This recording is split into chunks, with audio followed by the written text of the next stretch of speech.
I think everything started, in the military service. I served Israeli military in the IDF. I was in the 8200 unit, if you're familiar with, which is the technology intelligence unit. That's where everything started for me. It's always fascinating to me. Yeah. So first we're talking about like 25 years ago. So it's a long time for me.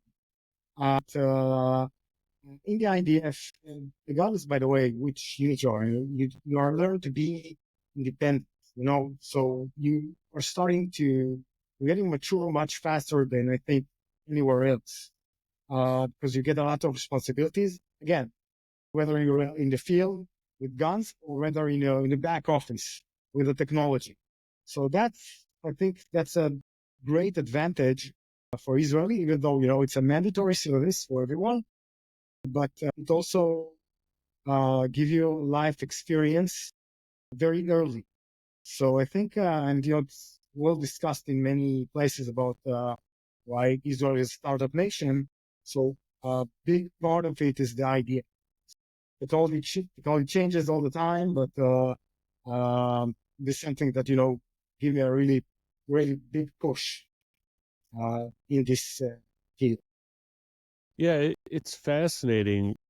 Yeah, It's interesting how that kind of could translate, potentially to like technology, right? Because like the things 20 years ago, you typically think that those are like, you know, dead pieces of malware, right? Or dead pieces of technology just overall. But some of that stuff surprisingly is still around, right? I mean, is that true? What else? yeah. So again, the industry in Israel is not only cybersecurity, of course. So there's a big variety of software companies, especially software companies, also hardware companies in Israel. So cybersecurity, it's important, yet not the biggest, domain in Israel. So realizing that's big challenge for us, and this is what you're trying to achieve: creating a convenient phone, secured phone, private phone, and focusing on the support and doing the transition. Hmm. So let's talk about that a little bit, right? Let's dive into this. When I was getting my master's in cybersecurity, and one of the courses was mobile security, right? And we were really comparing the architecture of Android to iPhones, and this was back in 2018. So this isn't like my forte in security.